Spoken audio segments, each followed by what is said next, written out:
Hey, welcome back everyone. In the last video, we just finished with a bunch of errors. So let's just revisit one of those errors and let's see if we can try to resolve them. So what we have here is in member function unsigned get score passing const. Okay, so what this is saying is we have missed some const qualifier somewhere. So get score is supposed to be const, but then it's calling pack life status here. So this is also supposed to be const because it's not modifying any of the given variable it is working with. So I think that should be fixed, and it is.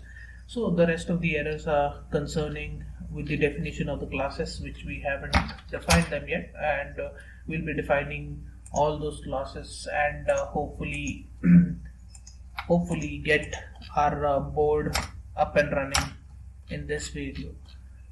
So yeah, moving on, what we want to do here now is move ahead with our initializing our trivial game state, that is the game board.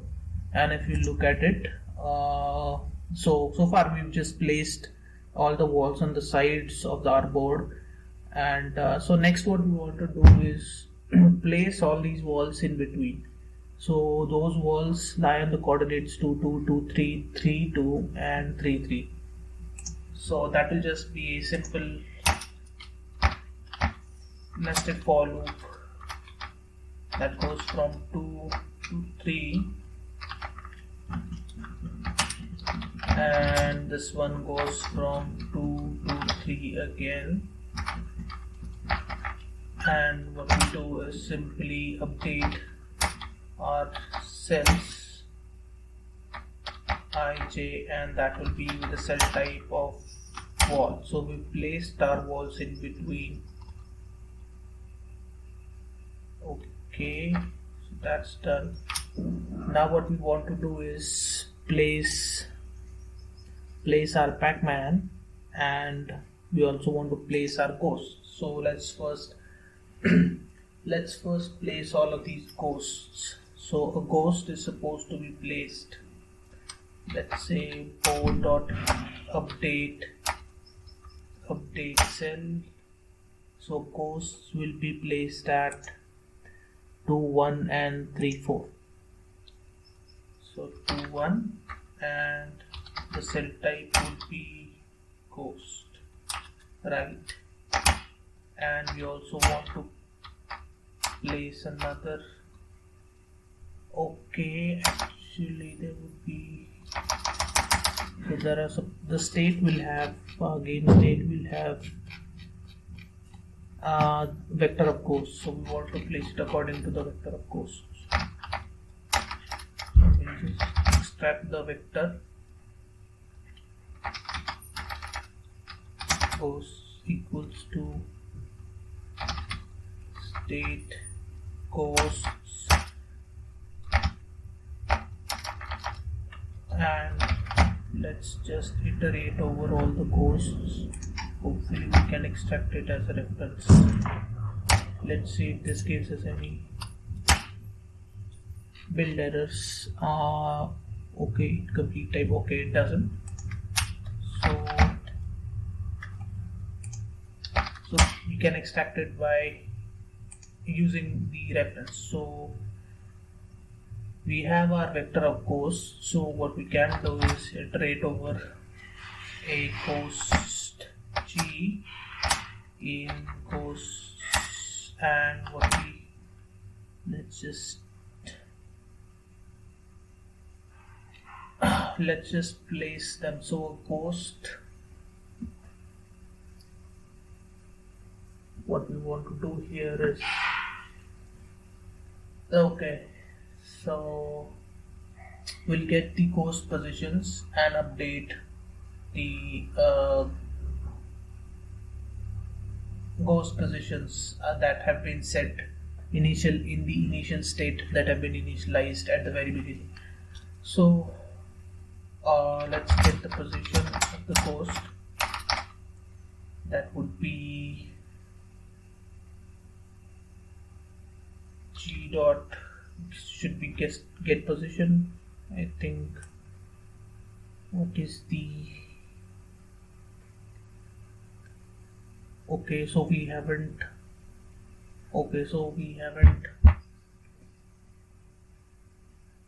defined our ghost class yet. Okay, so let's first do that instead of okay.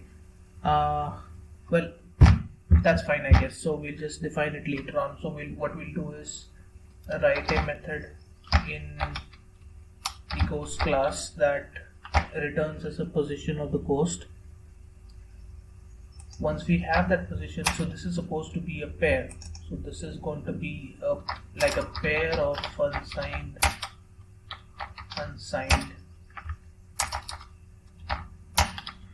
Right. So position. We have our position, and we can simply update our board, update cell with the.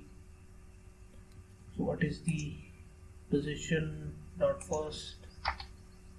Position dot first and position dot second, that would be its coordinates, and we want to set its cell type to ghost. Right, so it could be anything. It doesn't have to be just 3-4, because this is, even though this is a trivial state, it's not strictly hard coded. And finally we just want to set our Pac-man position. So I think it's best to write a method for Pac-man which does a reset Pac-man state, something like it's going to reset Pac-man. So not just the position, but also I guess the number of lives is already set by its constructor. So let's just write a method for Pac-man that will do a reset. So we'll just extract, we don't have to extract it from the state pointer, we'll just do it in place. So let's just define a method to reset Pac. So it will need a board because it needs to, you'll get in a while why it needs the other board, a game board object, and we need to reset it with the Pac because get position.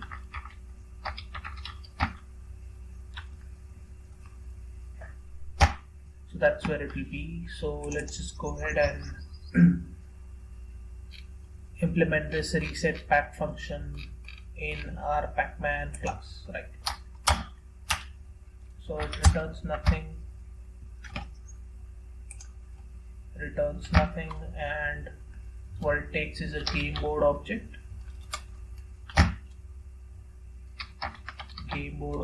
and it takes a pair of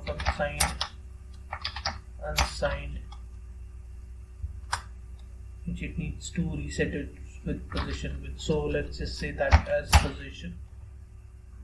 Before that, let's just make sure, okay, we'll just extract its x and y coordinates. Let's say unsigned x should be position dot first, unsigned y would be position dot second, and let's just set an assert over here that makes sure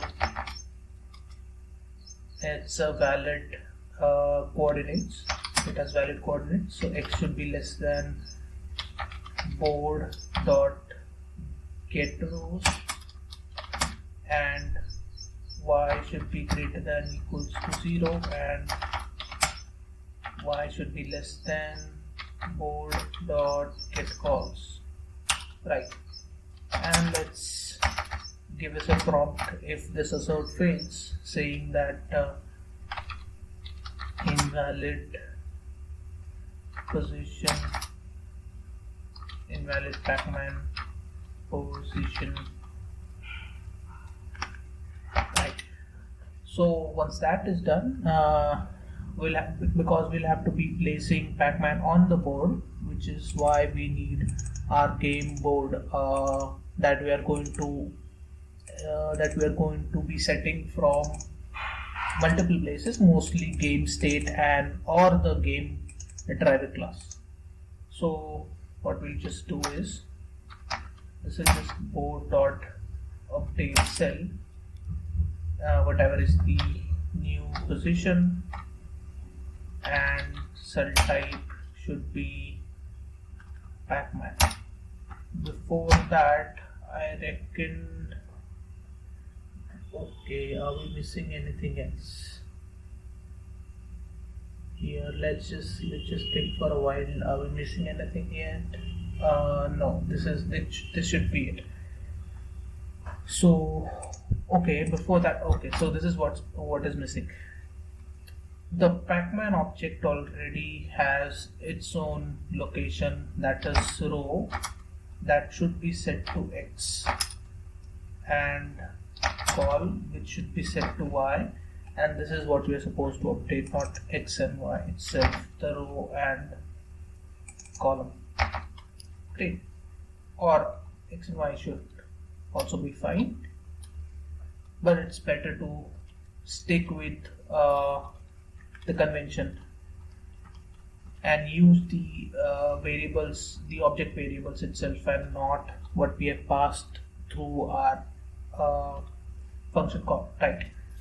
So this is what we've done so far. We've reset the Pac-Man position. Okay, let's go back and see what is next on the agenda.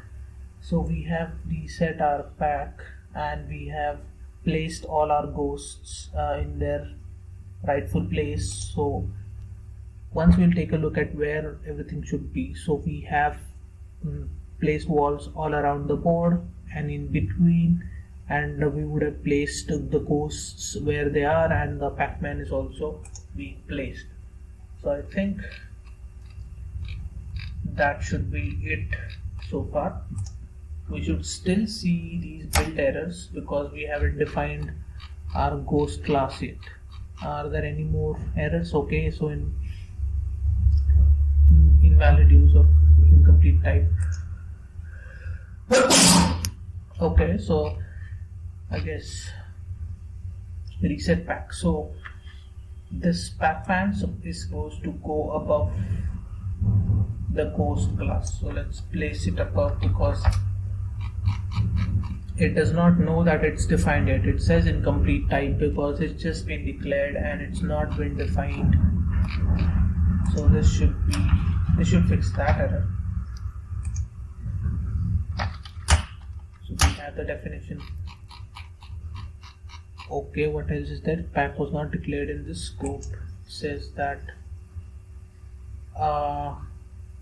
okay, so it's supposed to be state.pack and not just pack, because we're not explicitly extracting the Pac-Man object from our state class, state object. So no matching function. Okay, fine. So this is, it says that this is not iterable. That's good. It's fine, I guess.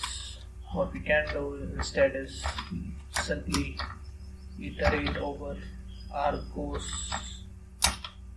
Should have a size. To make it more explicit, let's just declare it as a vector of ghost and ghost.size plus plus, and what we can say is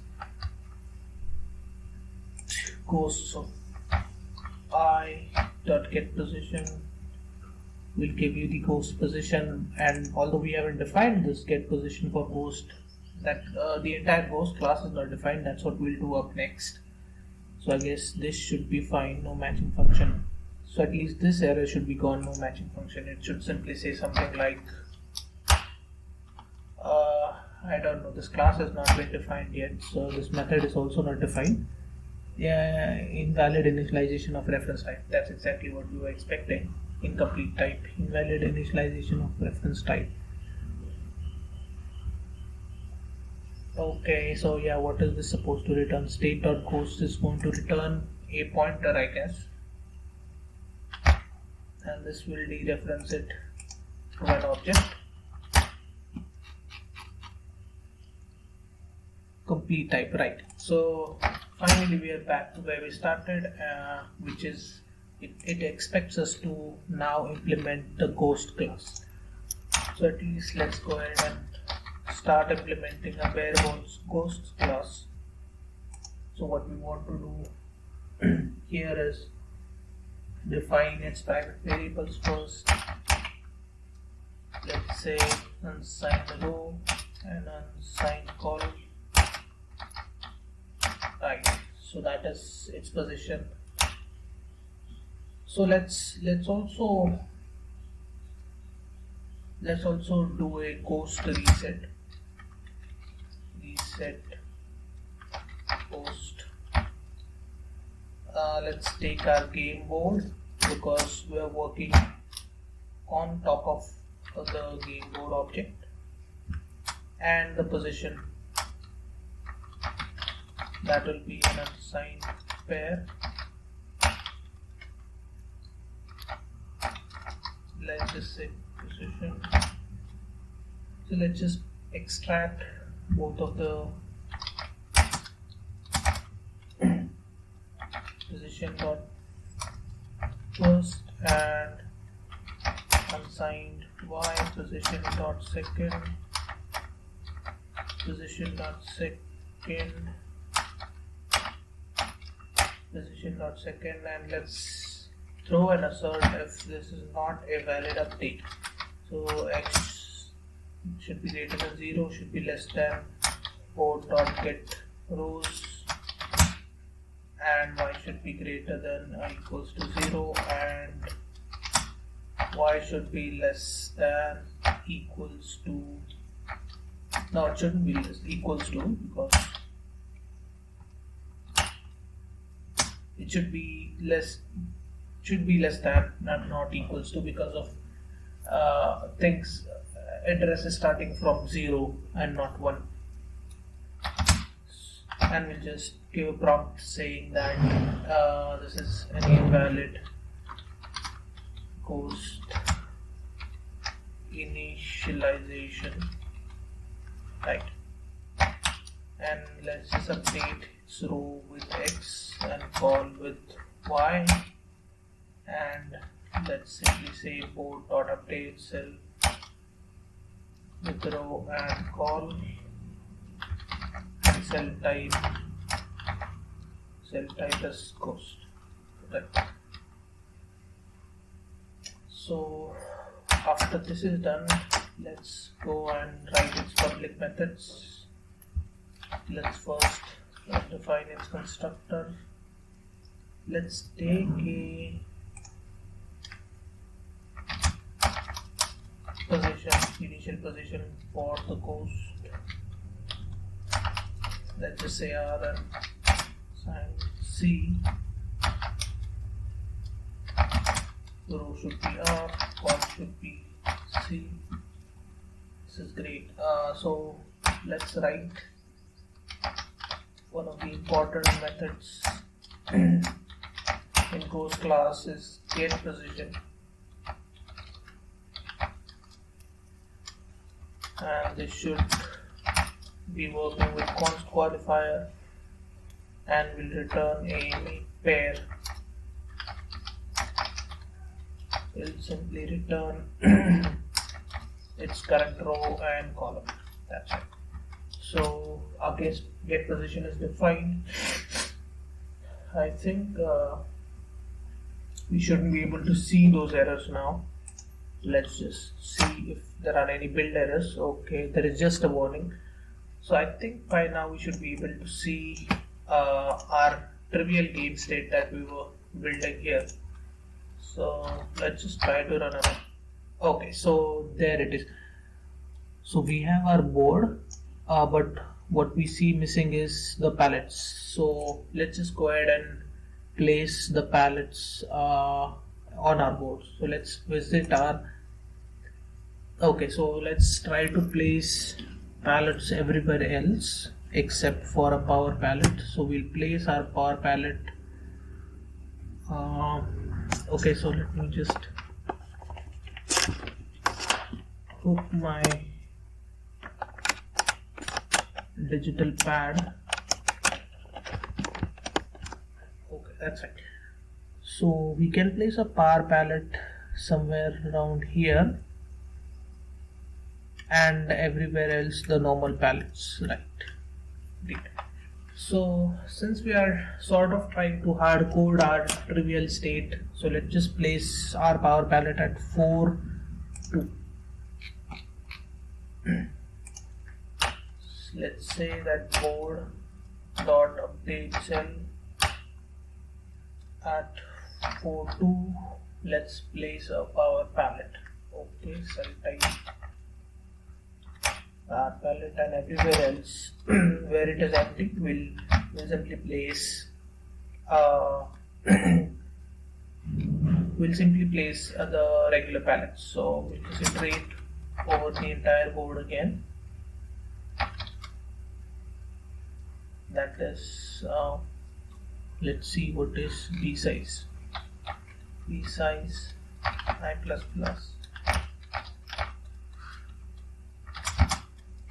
Zero k less than b size and k++. And if it's an empty cell, so let's just query board and see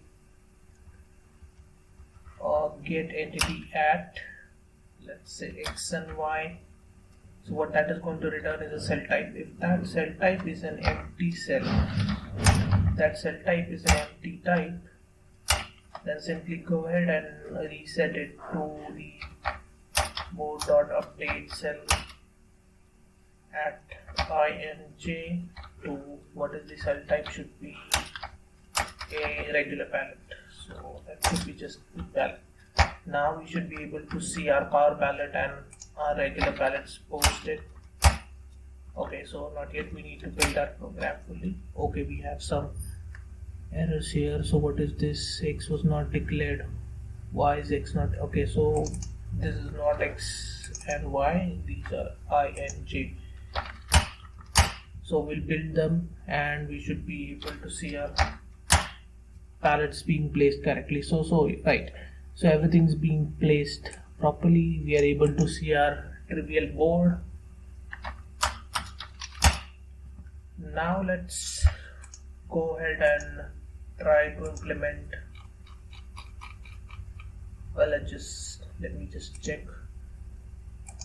Okay, so I guess this is it for this video. So we'll just take a look at what we've done so far. So we've defined all these classes and initialized a trivial state. So I guess this is mostly done. What we want to do here next is, what we'll try to do is try to move the Pac-man and try to move the ghosts using some of the policies like random policies and closest distance policies. We'll try to move each of the ghosts, and we'll also try to control Pac-man's movement. So that should go in the driver class, controlling the movement of our Pac-man.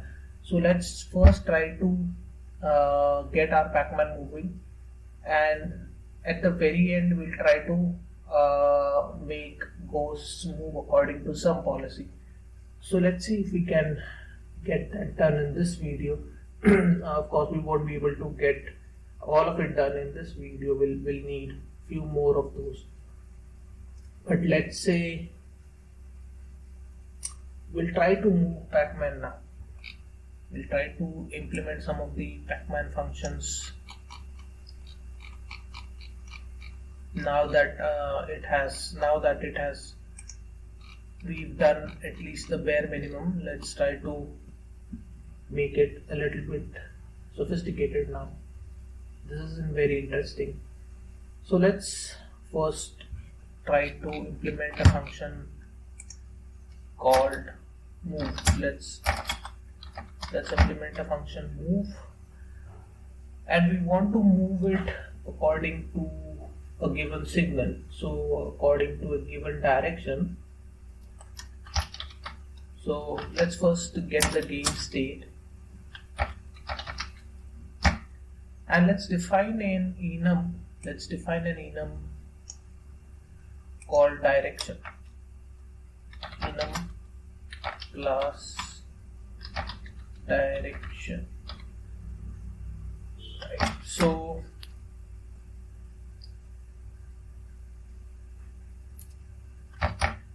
up, down,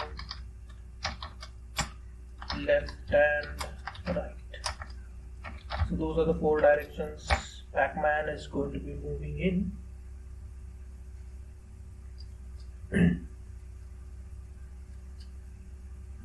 So let's go ahead and now try to implement all these directions and the movement along those directions. Where is our Pac-Man class? Looking for my Pac-Man. This gets complicated really quickly once the number of classes and variables and all these global variables increase. So let's say direction should be dir. Okay, let's first make sure, before trying to move the Pac-Man, let's first make sure that it is indeed alive. Let's say that, so everything, okay, fine. So assert state will extract our Pac-Man and say that we'll check its status is we'll check its status if it is indeed alive, because, and you can't just check its alive status based on this boolean variable. You need to check it based on both the things. It's the boolean variable and the number of lives, and which is what we've done in pack life status routine or method. How would you like it? Let's say give a prompt that Pac-Man not alive. Right. So once this assert has been cleared, let's now again use switch instead of if else, because only one of the directions is going to be true. Right. So direction, let's say case where direction is up up direction. So let's just declare these, let's just simply write these movement handling routines. Up movement, handle up movement, and what that will take is it will take board, right? Yeah, should take board, because ultimately we're going to be working with board. And when we've done that, let's just break. And cases where you want to move direction the other way down, it should be handle down movement and break.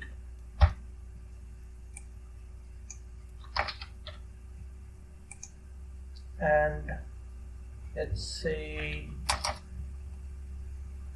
place this very concisely. That helps readability. Direction, let's say left first, and finally we want to say direction right, and let's say handle left movement and handle right movement. handle left movement, handle right movement. Let's just modify this left and right, left and right. So I guess this is it for this video. In the next video we'll just try to implement all these left and right movements and all the directional movements. Thanks.